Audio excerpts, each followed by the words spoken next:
That last chief thing was hilarious. Good job. Oh yeah, what'd you guys think of? Got a few things to catch up on. First of all, the trailer for season 8, which I thought turned out pretty good. I didn't think I could cut a decent trailer. I always thought I was bad at it. But once I finished that season 8 trailer, I was like, you know what, that's pretty cool. It's all sound design too. Like I got this sound pack. It's Gennardine, I think his name is. There's a bunch of sounds he has for free, but then there was like a new pack he released and he charged like $5 for it. And it has all these Michael Bay-esque sounds. So as soon as I bought them, and it was like $5. Like you can get it yourself if you want, even. But as soon as I got that and I started listening to all of them, I was like, fuck. I got to make a trailer now with this, and I just went full on Michael Bay with it. Like I'm gonna make the most Michael Bay style trailer I possibly can with these sounds and just go fucking nuts. I thought it turned out pretty well. If, you know, it's a little long, and it kind of gives away a lot of the story, but that was kind of the intention, was to just let people know that it was a 2001 parody kind of thing. So, like, cover all the major plot beats. To give people, an accurate sense of what the hell I'm doing with the show. Because I think so many people are fucking confused. Like, what's he doing? What's the season about? Like, they're on a ship? Where are the toys? They're not in the bedroom? What the fuck is John doing? Is he high? Like, I'm going somewhere with it all, you know? But I think people are just really fucking confused at the moment. But there's a grand picture, there's a grand scheme to the whole thing that is not immediately apparent. It was the same thing with season 7 and 6 and 5. It just keeps repeating itself. I do a new premiere and it's like, oh, he's lost his edge. What the fuck's he doing? I don't understand. And then by the end, it's like, oh, I see. All right. They can't just give me the benefit of the doubt the next time around. It's like, oh, he's lost his edge. John Graham is finished. His career is dead. No studio will ever touch him. John has taskbar on top. That's some pretty good alien evidence. Do you get gamer fatigue a lot? All the fucking time, dude. Collected so many fucking games over the years. It's just amazing to, like, just... You're beside yourself looking at you, just looking at all your games, going, what the fuck are you doing? You don't want to play a single one? What's the matter with you? Like, it's not like all the games you bought are shit. I mean, you only buy games that you want, so you'd think if you looked at your library, you'd see one fucking game that you want to play. But you're just like, ugh. It's the same thing with movies, man. So I just end up not watching and playing anything, and it's like, what the fuck? Why am I alive then? Are you bored of gaming, John? No, I'm not bored of gaming, but not many games hold my attention. Like Dead Rising is an exception, The Last of Us. Something where it's like an emotional experience, right? Dead Rising, not necessarily. That's just a fun game. But something like The Last of Us where it has an actual emotional experience to deliver. Like, I'll play the shit out of something like that. You should make short RB and the Chief vids and put them on places like Instagram. Yeah, I gotta cut more promotional material, like podcast highlights and little clips from the show, like funny bits, like highlights from the Bites series and stuff like that. Maybe I should do like a best of compilation of just like throughout the whole series, you know? A few YouTube users have done that. Sometimes I watch that over my own links. You know, instead of the actual uploads that I uploaded, if I want to watch bits of my old show, I'll just watch supercuts that other people have uploaded. Or like, you know, the best of season 3, best of season 4, best of season 5. Suicide Squad won a fucking Oscar? Get the hell out of here. No, it didn't. You fucking troll. What did it win an Oscar for? Worst editing? Least cohesive story. And the Oscar goes to... The pre-show shit for the Oscars was almost 2 hours ago. No clue how far they into it. Oh yeah, that shit takes for fucking ever. Suicide Squad won makeup. Really? Best makeup and hair design. Holy shit. Well, you know, I guess it was pretty good in that department. I mean, you gotta give credit where it's due, right? I mean, it was kind of a shit movie, and I was kind of annoyed watching it. I mean, I'm down for a shit movie. I'm down for a shit movie as long as you don't bore me. or irritate me, you know? And I wasn't necessarily bored in that movie. A few moments, but I was mostly irritated. Because I was like, this could have been so much better, you know? And it feels like it was butchered in post-production. So is you saying we is some kind of Suicide Squad? That was the only one they were nominated. Yeah, I figured as much. Can't believe Suicide Squad is an Oscar-winning film. Like, say that in a sentence. You know? Suicide Squad won an Oscar. Wow. Why don't we just give Batman vs. Superman an Oscar? John, favorite YouTubers. I don't watch a lot of YouTubers. I'm starting to. H3H3. I watch his stuff. He's a cool guy. He seems like a really chill dude. Who else? Filthy Frank. I've started getting into his shit. He's fucking funny. Really bizarre comedy, but hilarious. Sam Hyde. Do you guys see Sam Hyde's 2070 paradigm shift? He did a TED Talk. It's fucking hilarious. He gets onto TED, and he disguised under the pretext that he's like this like hero that went into the Middle East and saved a bunch of women and children from some war-torn country or something like that. Just a bunch of bullshit, right? But the TED guys bought it, and they were like, we'd love to have you on the show. So they get this guy on, and I don't want to... I mean, I'm not going to do it justice. Just watch Sam Hyde's 2070 paradigm shift. It's fucking hilarious. He's talking about how he wants to teach poor, starving African kids how to do JavaScript on their iPads. And he holds up the sheet of paper he's got in his hand. And he holds it over his face because he doesn't want to see. He doesn't want other people to see that he's laughing his ass off, and he's trying to suppress it, you know. But yeah, check that out. I still gotta watch his show. What is it? World Peace. I've heard a lot of good things about that, but I haven't seen it yet. John Tron. Yeah, I've seen a little bit of John Tron. A friend of mine showed it to me. I've been doing playthroughs of video games with that guy on occasion. We played through Banjo-Kazooie and Banjo-Tooie in like small increments across a series of months. So we finally beat both. That was cool. Those are amazing games. The Banjo-Kazooie games and Banjo-Tooie for N64. Holy fuck. Solid platforming. John, Game of Thrones or Breaking Bad? That's a good question. I think I gotta go with Breaking Bad. There's just something about it. Like the visual storytelling is so tight and concise in that show. But Game of Thrones has really epic storytelling. Like the way character arcs kind of like get fleshed out and bounce off one another in meaningful ways throughout the course of the whole series. Really cool. Like, you know how Arya gets locked up in that, or not locked up, she's at this like camp, rebel camp or something like that. And there's like this dude in a cage who ends up being revealed to this assassin dude, and she kind of, you know, goes under his wing as an apprentice in the House of Faces or whatever the fuck it's called to be trained as an assassin.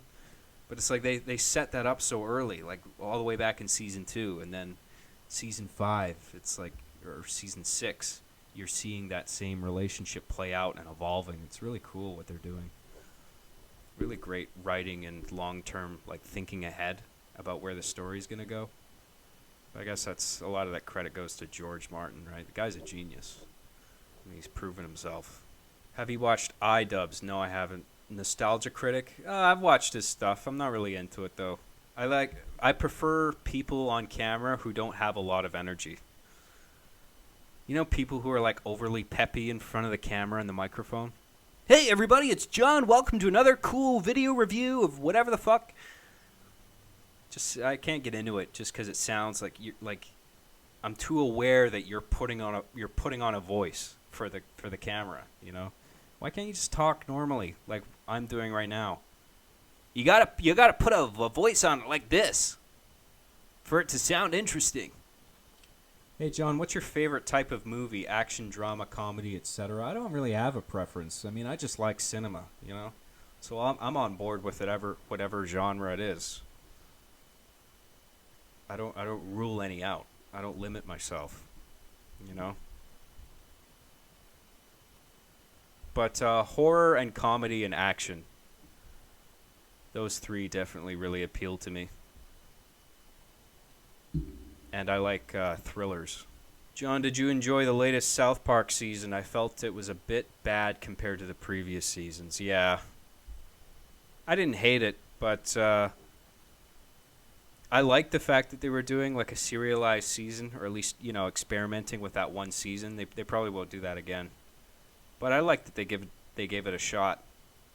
But I was hoping that, if you're going to do that, then I was excited because I was like, oh, they're gonna build up to some ridiculous finale, but it wasn't really that crazy, and it felt like there were a lot of loose ends and like things that they didn't pay off, jokes that they set up before. Did you see John Wick? Yeah, that was terrific. I dug the shit out of that. John Wick 1 and 2, I saw them both in theaters. John Wick 2 is a blast. I haven't had that much fun since The Raid 2.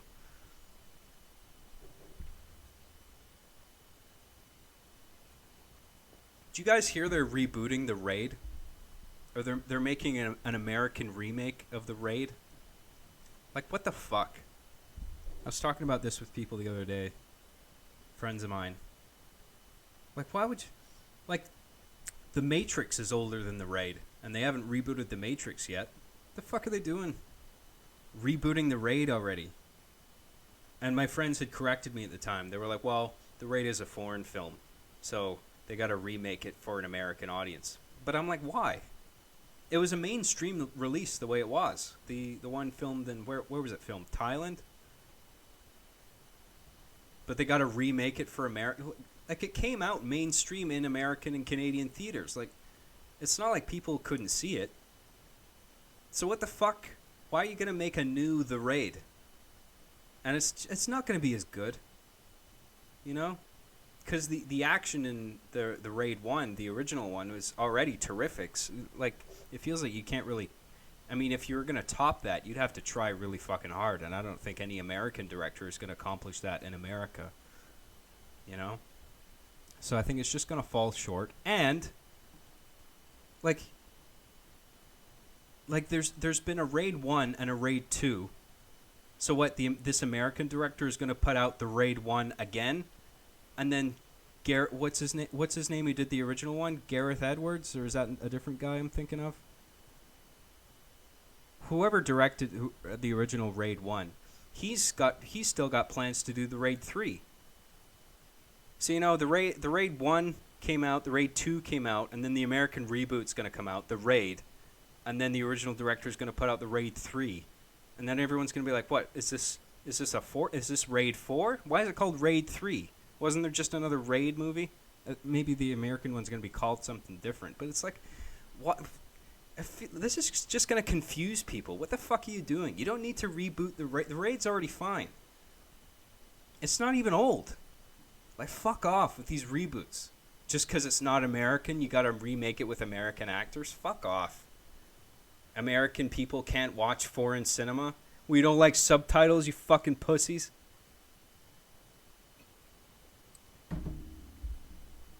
You don't want to put the work in to fucking read words at the bottom? Who gives a shit? John, why do most directors suck at making movies? I don't fucking know. Gareth Edwards was Monsters, Godzilla, Rogue One. Yeah. So who directed the Raid then? Not the American one, the Raid 1 and 2. Barandal. I can't remember his name. But it's something like Gareth Edwards, I think. Something that sounds similar to that. Have you seen any Red Letter Media? Of course, dude. I've seen them all. Well, half in the bag, really. I don't really watch the best of the worst stuff, and sometimes. But half in the bag, that's my shit. And the Plinkett reviews. Holy fuck, those are good. Family Guy or South Park? Oh, South Park, definitely. Family Guy's still good, though. I don't shit on it. Family Guy has moments of brilliance. But South Park is more consistently solid with its satire. Family Guy can be really hit or miss. Sometimes they come out with a great one, though. Like Mr. and Mrs. Stewie. I don't know what season it is, but that's a terrific episode. You guys should check that out. What's your take on Snapchat? I don't have Snapchat. I think it's dumb. I think it's largely for women, right? To exchange whatever bullshit things they take pictures of, food, pets, whatever else nobody gives a flying fuck about, unless it's pictures of tits. I mean, that's the only reason guys have Snapchats, right? Is to get nudes. Otherwise, why the fuck would you have Snapchat?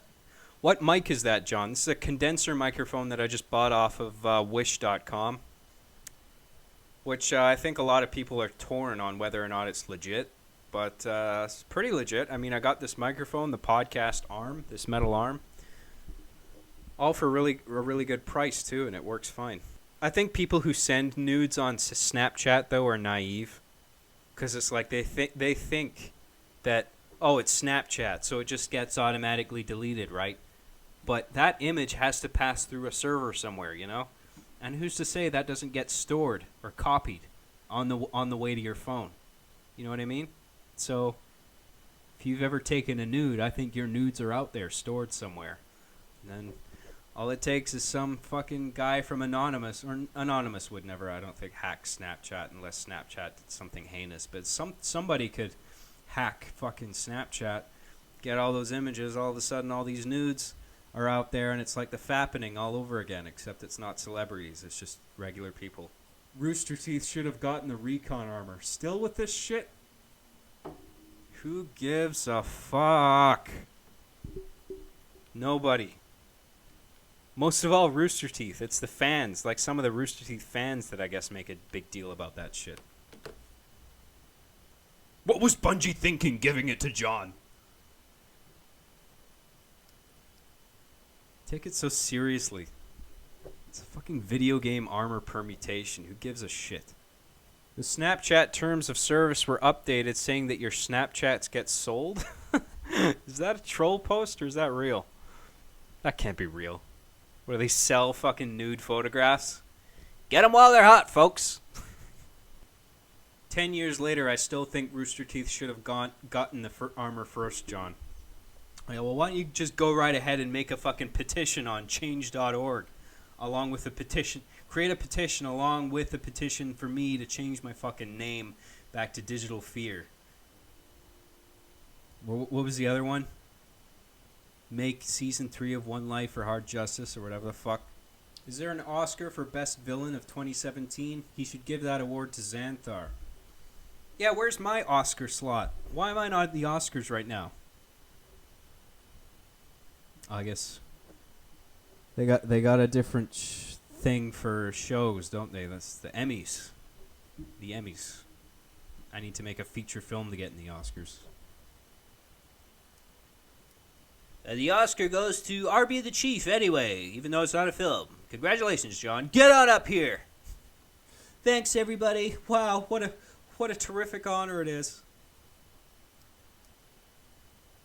I couldn't have done it without my autism and my crippling cuckoldry. John, why did you only make 2 reviews for Hypernews? There could have been so much potential of Chief shitting on good games. Yeah, I know. It's hard coming up with those, though, man. I mean, I know compared to Episode 8, something like Master Chief Sucks at Call of Duty seems like a throwaway thing that's kind of easy to produce, right? But it's not that easy. I mean, that was actually quite complicated, and, like, because there's a very specific process to making something like that. Like, Master Chief Sucks at Call of Duty, because, like, you got to think about, like, it's meant to look like a live stream, but it's not a live stream, right? It's, like, all pre-recorded, so, like, you got to see the gameplay being played as if Chief is playing it, and then you got to see Chief on camera, and doing things, performing actions on camera that coincide with the action that's happening on the gameplay, and then you gotta like write dialogue that goes with that, and then place it right, and then fill in the gaps with other dialogue that isn't tied to something that happens specifically in the game. Like, you gotta do things in very specific passes. And the chat was the very last thing. So, like, whenever there was a pause in gameplay action or dialogue from Chief, that's when the chat would act up, you know? The chat in the latest Master Chief Sucks was hilarious. Yeah. I mean, the way I see... The reason I'm kind of excited about this Master Chief Sucks... I mean, it was kind of an epiphany. Like, while I was developing that X-Stream thing with Master Chief, it kind of evolved into Master Chief Sucks at this game. And I realized it was kind of the perfect evolution of the classic format of the show. You know how the toys would play a game and it would cut back and forth from the game to the toys. Well, now the streaming and seeing the toys on camera simultaneously with the gameplay seems like an evolution of that form. That's appropriate because that's what people do now. And I thought adding the separate element of the live chat would be another way to satirize the current online climate. You know what I mean? The shit that you encounter day to day in live streams and just general anonymous chat. You know what I mean?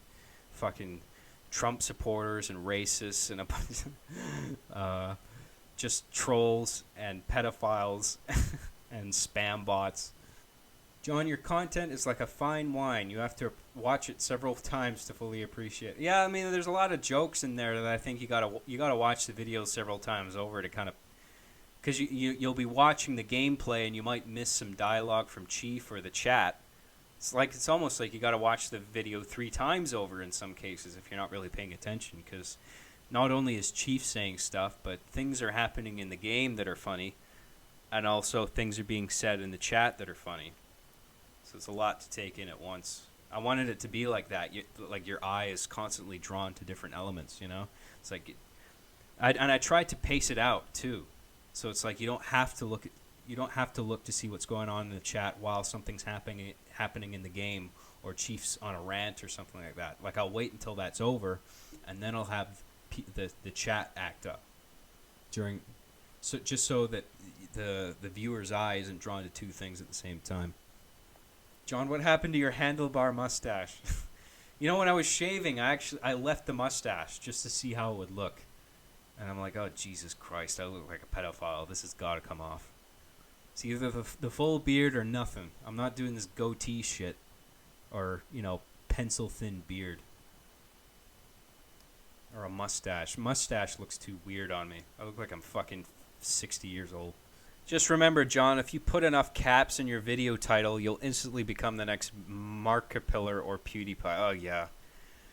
It's just what YouTube is fucking turned into compared to what it was like when I first got on. When it was so much easier to be heard. When YouTube wasn't a fucking cacophony of people desperate to be heard over the other guy. Because I feel like that's all YouTube is now. It's less about, YouTube, for people, by people. Like, that's kind of what it used to feel like. And I guess it's still that, but it's just like... everybody's making so much noise on YouTube now. And you got to have a thumbnail and a title that starts out. It's got to have some kind of all caps provocative title. You'll never believe what happens in this video. And then it's got like a thumbnail where it's like the commentator has an angry face and he's like mid-scream. He's like, ah! And there's like an explosion behind him. And then there's fucking fighter jets flying over his fucking head. And there's like a velociraptor in the corner going, and then some other fucking extreme shit like a T-Rex. Like all this fucking shit. Like the fighter jets, maybe they're shooting missiles. Just like you gotta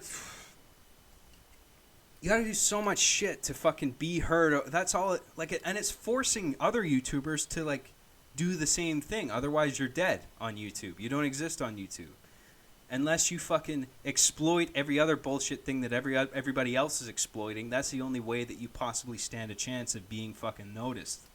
I fucking hate this YouTube environment, this climate. Fuck. You gotta be such a douche just to stand a chance on YouTube, Because if you try and hold on to your integrity and be like, no, I'm not gonna do annotations. No, I'm not gonna do end cards. No, I'm not gonna do ridiculous thumbnail images. No, I'm not gonna do provocative titles. Then you know what? All the people that are doing that shit are going to be at the top of all the fucking search result lists, And you're just going to be forgotten at the bottom. because you're not doing all these bullshit things that all the other guys are doing. So, like, you're forced into it. And it's so fucking annoying. Start doing social experiments. Oh, yeah, that fucking bullshit. Those fucking pranksters. Those social scientists, right? They're performing experiments. They're trying to benefit society. Like that. I talked about this on a episode a while ago. You know, they used to have, like, guys, like, these social experimenters, social scientists. They'll be like, today on YouTube, I'm going to show you just how easy it is for a child predator to snatch your child. And then it's like, they'll have the guy on camera and approaching a child, like, hey, you want to hang out? You want to see my puppies? And then it's like they'll bring the kid back to the parent and be like, you know, if I was a child predator, I could have stolen your kid away. And then he looks at the camera and he's like, you see how easy it is? This is what happens if you don't watch your child. You got to keep an eye on them. Stay safe. Keep your family safe. Subscribe to my channel. Blah blah blah. And they say it's not about them. It's not about ego. It's about saving society. But, you know, that doesn't stop them from getting all dressed up for the camera and wearing fucking bling and cool shades and then leaning close into the camera like, hey, this isn't about me. This isn't about ego, okay? This isn't about me. This isn't about me. So fucking dumb. John CJG, you know how you do Master Chief sucks at? Well, how about you do Arbiter is good at? That would be boring. I mean, I want to bring Arbiter into the show because I think a lot of people, like I think a lot of people enjoyed that last video I put out, Master Chief sucks at Call of Duty, but I think a bunch of people were kind of like, you know, I want Arbiter in there just as kind of filler, you know, to patch up the holes that Chief, the holes in what Chief is saying, you know, but not give Arbiter equal presence or have him dominate the show, because then I think it would just be boring. I think the focus has to be Chief sucking and making ignorant statements, and then Arbiter could kind of chime in, and then some banter would happen. Like, I want to have it like that. John loves licking little boys' sweaty sacks. Oh, yeah, you know, this is another thing. I was talking to a friend. I was like, we were talking about the kind of movies that we'd love to direct one day. And I was talking about the movies I'd like to direct. And I was like, fuck, hang on. 1 second here, I dropped something. You know what, I'm actually going to go to the bathroom, too, while I'm take a little break here. I'll be right back, guys. Back in a jiffy. Oh, I'm going to play an ad. The See Me After Class podcast will be back after these messages. And we're back, everybody. Welcome back to the See Me After Class podcast, the number one and only podcast in Canada. Thank you very much for joining. Hope you guys are having a great time. John, have Master Chief sucks at Modern Warfare 2 No Russian mission. That's actually a pretty good idea to have him play that mission in particular.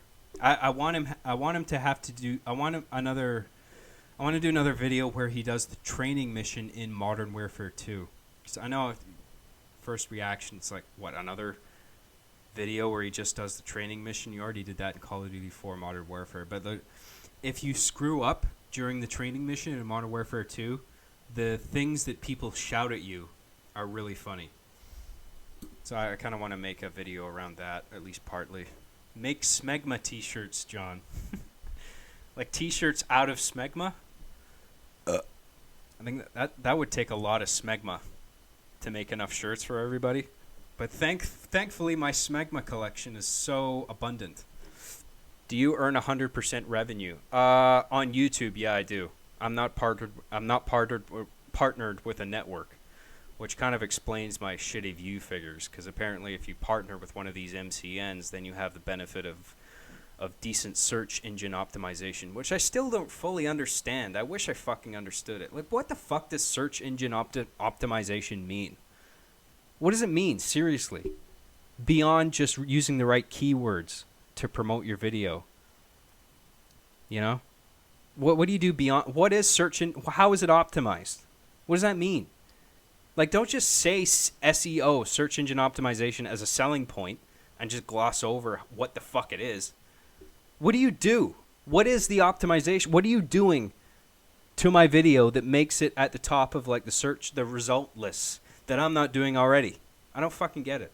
What does it take to go viral in this day and age, really? You never know what's going to go viral, you know?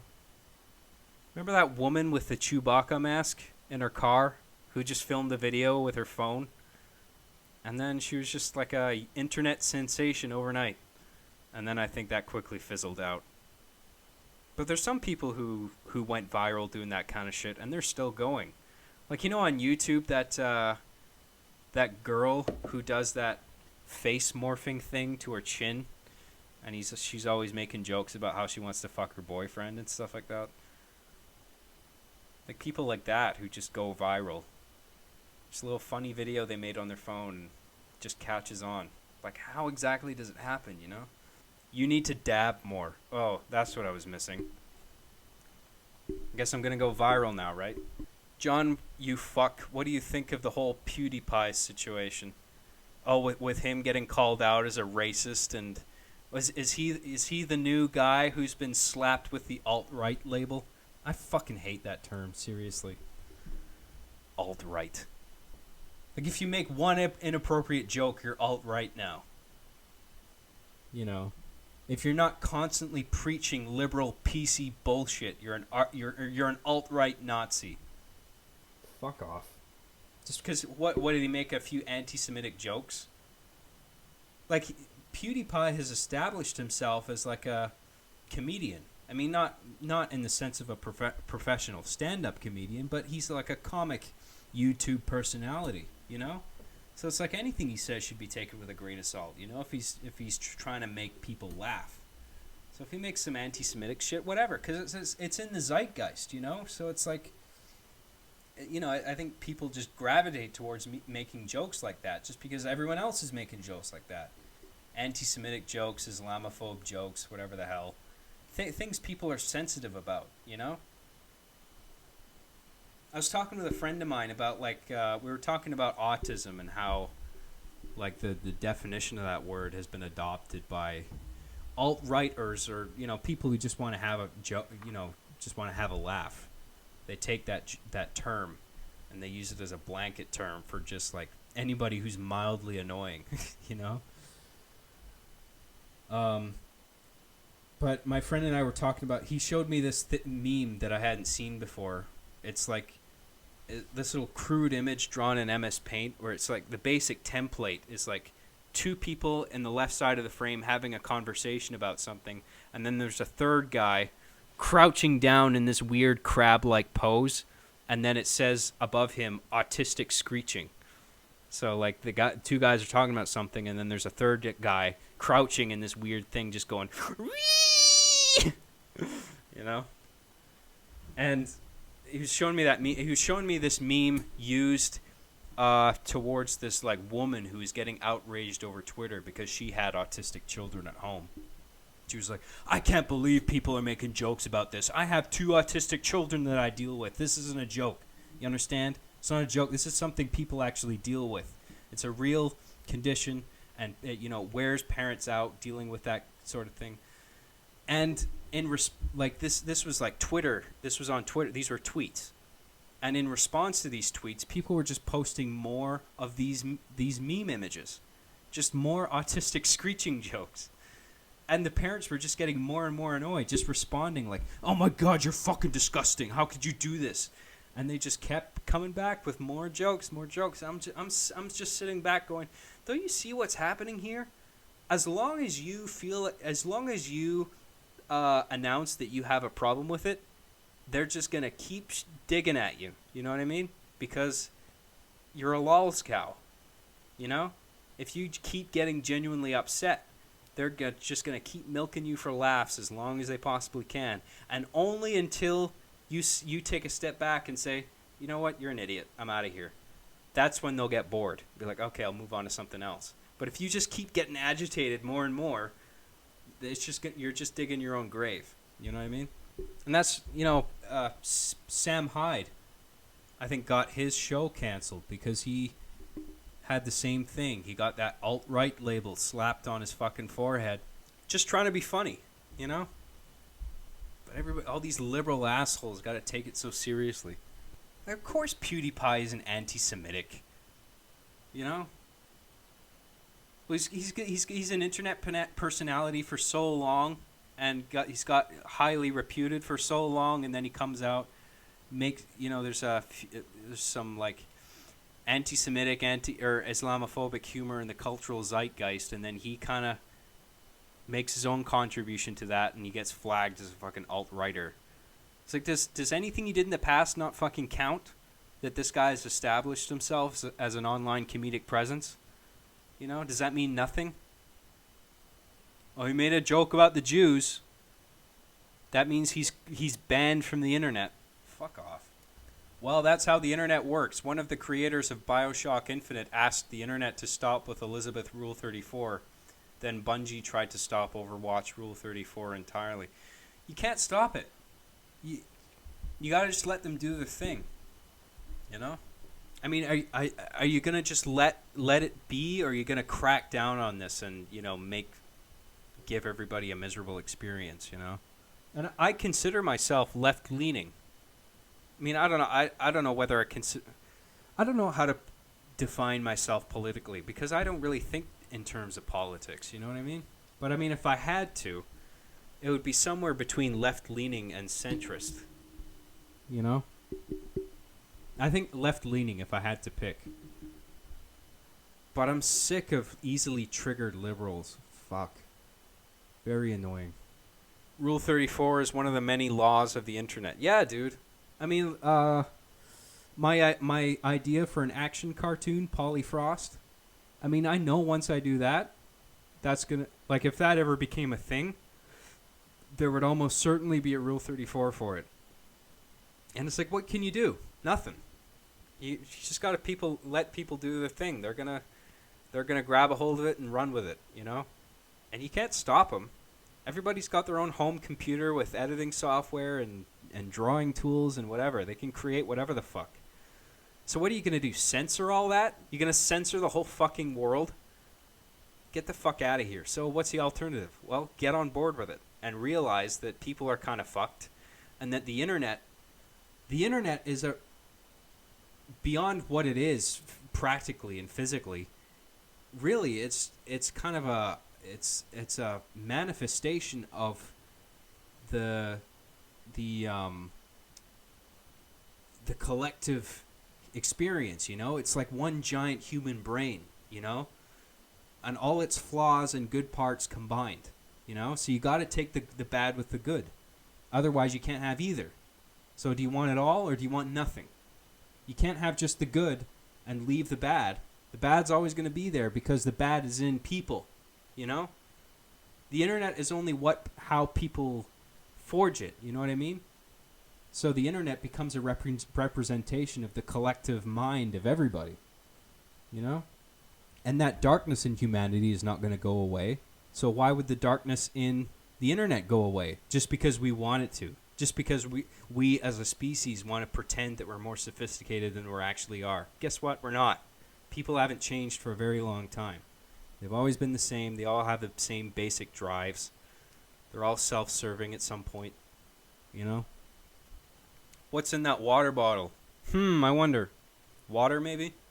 John, your mic is really, really quiet. Yeah, I'm not having my mouth close enough to the microphone.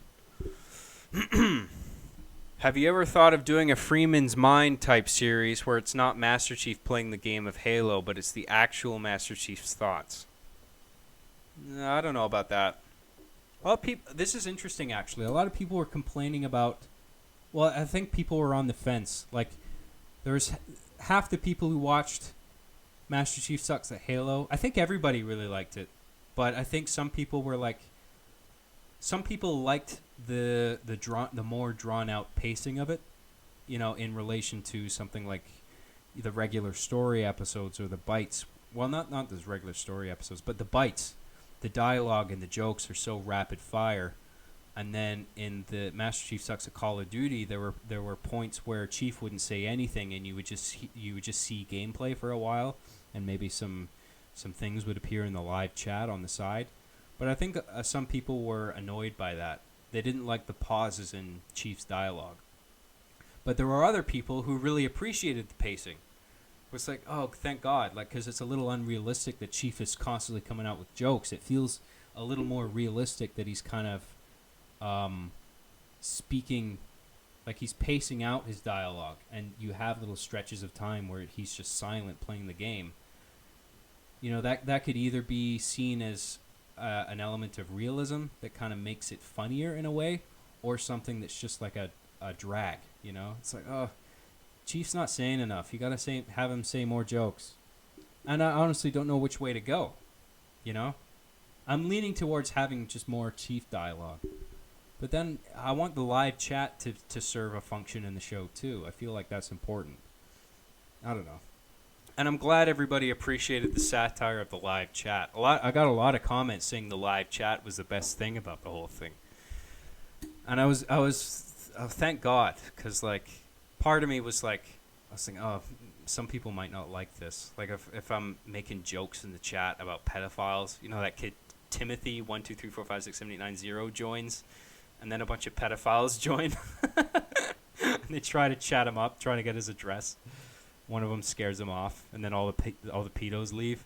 Like if I were to submit something like that in a film festival, I would think people would read that and be like, oh my. Like you either find something like that hilarious because you recognize the truth in it. You're like, oh my God, there are a lot of fucking freaks like that on the internet. This is accurate. Or you would see something like that and go, well, this isn't funny. Children being hurt and abused, like that's something you shouldn't joke about. I'm just like, yeah, but it's not about that. Like, the joke is that this happens online and it's horrible. I know it's horrible. It's not like I don't know. I know it's horrible. That's why I'm putting it in there. Because I think the truth is funny. You know? Just how fucking deplorable the internet is sometimes. John, will you ever do a MTV house tour? MTV Cribs? Come on in, y'all broke motherfuckers. Got Dave Chappelle sketch. I put diamonds in my food because that's bowling. That's ballin', son. So you like Sonic, huh? Yeah, want to see my chili dog?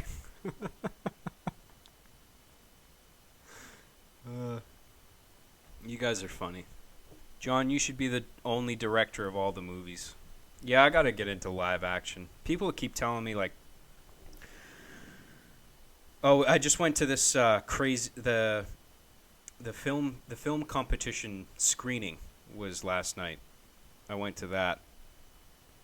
You know, the film competition I was in, I made it to the semifinals, the top 13.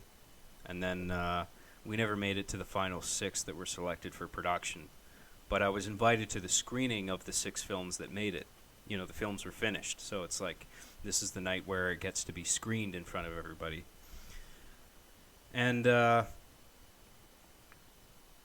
my God, it was just the first half of that was so fucking boring.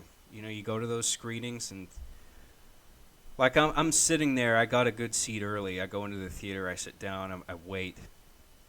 And then it takes so fucking long for everybody to get their shit together and get in the theater and get sat down because so many people are fucking chit-chatting and hugging. Oh, I haven't seen you in forever. How you doing? That shit everywhere. It's like, fuck, can we just get on with this? And you know, you hear the guy over the announcements thing, the intercom, saying, the show will be starting in 10 minutes. 10 minutes, everybody. And then 5 minutes later, the same guy comes on and he says the same thing. We'll be starting in 10 minutes. I'm like, fuck, time has come to a standstill. It's not even fucking moving. You know? Can we just move this fucking forward, please? Like, fucking get a cattle prod and shock those motherfuckers if you have to. Get them in the fucking theater and sit them down. Sit their asses down. Glue their fucking asses to the chair if you have to. And let's get this fucking show started. It takes for fucking ever getting everybody sorted. And then it came on a third time, and he's like, okay, the show's going to be starting in 7 minutes. And I'm like, okay, 7 minutes now. Not really. I mean, technically, the show should be starting, but it's like, 7 minutes. At least that's better than 10. We're slowly making progress. But everyone's just fucking chit-chatting, shooting the shit, and posing for selfies, and everybody's dressed up. Like, so many people are just, like, desperate for attention there, you know? You know, any chance, any photo opportunity they see, they got to get in there.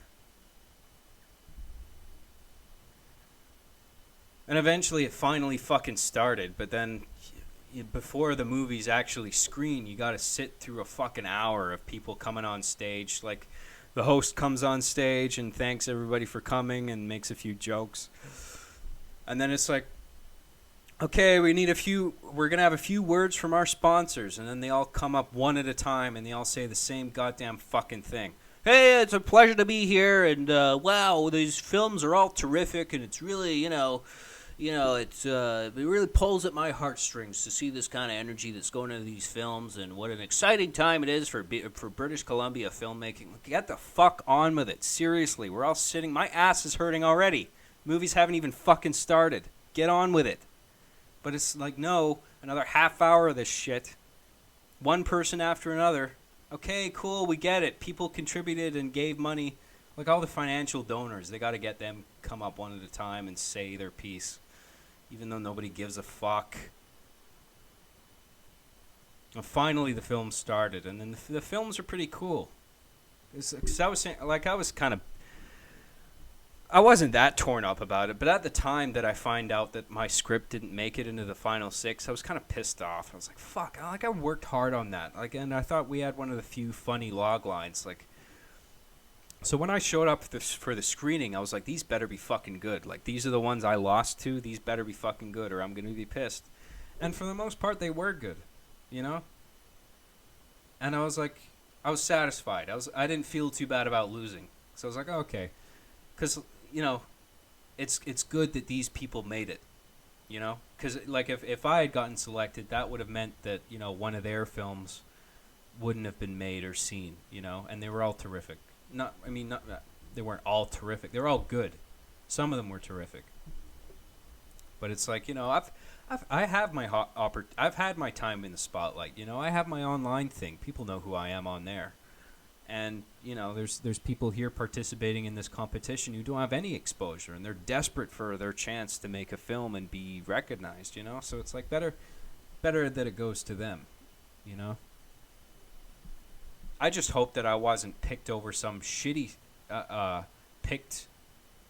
just hope I wasn't omitted in favor of a shitty script, that was only selected because it met some kind of, So this is why I'm so apprehensive to, like, competing in film competitions, because, like, I feel like, the judges and, the people organizing the thing they're trying to push some kind of agenda at the end of the day, like, because this film festival in particular, I think it's kind of a commercial for Vancouver overall, and so they want the films that come out of this competition to each touch on some kind of political hot button in a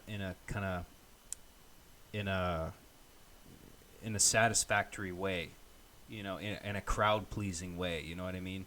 Like, every film has to be progressive, in terms of, race relations, or, gender and sexual identity and LGBTQ, It feels like you gotta be making a statement on one of those things, something that's really, or politics or something like that, something that's really bothering people in the current realm, that, like, you can't just make, like, a bloody slasher movie that doesn't really have a profound point at the heart of it. Like, it's got to have some kind of PC, statement at the heart of it. And I'm just not interested in that too much. Like, I just want to make what I want to make, And if I were to approach a subject like that, I'd want to do it satirically. And my satire tends to push it a little too far, just because I think that's funny. But I could see these judges looking at my scripts and saying, "Oh no, we're not doing this." Like, these films are representative of Vancouver because the competition's so popular, So we got to be careful about what we pick. And I just feel like I'm not gonna get accepted because of just, like, people associate me with, like, raunchy humor, and taking the satire a little too far. Like, when I was talking about that idea we were developing before, like, where God, the pitch that I made for the competition, where God is running an office and he has a bunch of underlings that are like biblical figures, like Lucifer and Jesus and stuff. and I talked, like, I got feedback saying, you know, have you thought about casting black people and women in the short film? And in response to that, my response was just to have a scene where we see the exterior of the office and then a sign that says no blacks, no women, no animals allowed. It's because I thought that was funny. But I just imagine me writing that into a script, and then the judges would just look at it in horror. You know, we can't possibly publish this. We can't have our name associated on this. And it's like, it's obviously a joke. It's obviously fucking ridiculous. You think I'm going to have a scene like that in earnest? Where we see the outside of a fucking office building and a sign that says no black people allowed? You think I'm honestly slipping that in there as a subliminal racist message? Like, this'll get past them. This'll indoctrinate them all, and then the whole world will be racist, like me. Like, fuck off, you idiots. I'm joking, obviously. You think I really think that? I just think it's funny. And I hate how hard social media is being pushed. Like in that show, like that screening last night, they're on stage, and they were saying, we're about to do something not commonly found in theaters here. At this time, we'd normally have a please turn off your cell phones notification, but what we're going to tell you right now is to turn on your cell phones. And we want you to get on Twitter. Everybody in the audience, pull out your phones, get on Twitter, take a picture of something, anything around you, doesn't matter. It can be a picture of yourself, the person next to you, a picture of the theater, or a picture of the people on stage, and just, tweet with our hashtag. And I understand why they do it, you know? Because it's like they're just trying to get the word out there that this is an event that's happening, and they want to grow, right? I mean, it's like me. Every time I make a video, I'm like, hey, share this fucking shit. Let people know that I'm not dead and still making fucking content. You know? But I try not to be annoying about it. So I understand the need for, like, promotion.